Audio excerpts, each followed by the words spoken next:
না, ইমাম মুয়াজ্জিনকে ভাতা দিলে পশ্চিমবঙ্গের মমতা ব্যানার্জি অনেক আগে থেকে ভাতা দিচ্ছেন। এই জন্য ইমামদেরকে এই ভাতা দিয়ে আপনার কতখানি আর্থিক সচ্ছলতা ইমামদের আসবে আমি জানি না। হ্যাঁ, এটা একটা উদ্যোগটা ভালো বেচারারা ইমাম মুয়াজ্জিনরা কম পয়সা চাকরি করে কিছু অতিরিক্ত কিছু টাকা পাইলেন।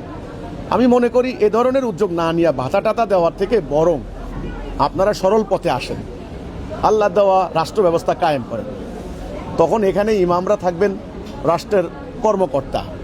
এই ধরনের অনেক ইমাম বাদ পড়ে যাবেন, যোগ্যতা সম্পন্ন ইমাম যিনি প্রশাসনিক কর্মকাণ্ড চালাবেন, ট্যাক্স কালেকশন করবেন, অনেক স্থানীয় বিচার মীমাংসা করবেন, ফাইসালা করবেন।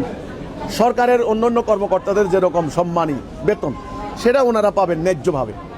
আপনারা ভাতা দেন, চাঁদা দেন, দান খয়রাত করেন, এগুলো করার দরকার নেই। এগুলা কিন্তু কোরআনে এগুলি বলে নাই, কিন্তু যেটা বলেছে সেটা করেন। সেটা হলো এই আল্লাহ রসুল যেটা করেছেন, আল্লাহ দেওয়া দিন রাষ্ট্রীয় জীবনে কায়েম করেছেন, একটা খেলাফতের সিস্টেম। খলিফা যিনি, ইমাম হবেন যিনি, রাষ্ট্রের প্রধান, তিনি খুতবা দিবেন। এই খুতবা প্রত্যেক মসজিদে খতিবরা ওনার পক্ষ থেকে পাঠ করবে। জনগণ একটা রাষ্ট্রের আন্ডারে বাস করবে, কোরআনের হুকুম মানবে। ইমামদের ভাতা দেওয়া লাগবে না। এখন পশ্চিমবঙ্গের মমতা ব্যানার্জিও ভাতা দিচ্ছেন। এগুলি হলো রাজনৈতিক কারণও হতে পারে। তো আমি মনে করি উদ্যোগটা খারাপ না, ভালো, বাট এটা মূল সমস্যা নয়, এর সমাধান নয়। সমাধান হবে এটা, পারেন তো আল্লাহ দেওয়া দিন কায়েম করেন, এই সরল পথে আসেন।